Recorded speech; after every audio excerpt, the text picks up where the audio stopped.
দেখতে পাচ্ছেন সরাসরি আমরা চলে এসেছি বল্লাঘাটে। এই লেগে বল্লাঘাট পিয়ান নদী। এই দেখেন পিয়ান নদীর আজকের জলের পরিস্থিতি।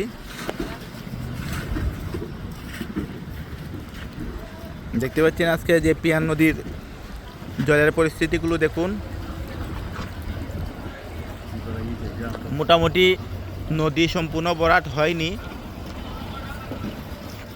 এই দেখেন আমরা উপরে রয়েছি, এত উপরে এখনো জল উঠেনি।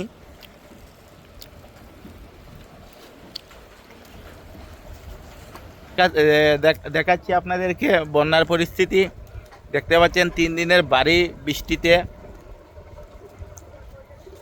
নদী জল কতটুকু হয়েছে। এই যে দেখতে পাচ্ছেন নদীতে জল।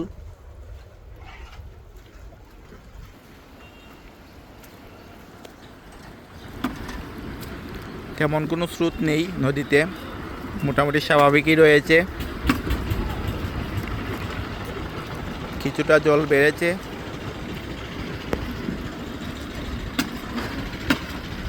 এই যে দেখতে পাচ্ছেন মেঘালয় রাজ্যের ডাউকি। তারপরে এই যে আমাদের পিয়ান নদী।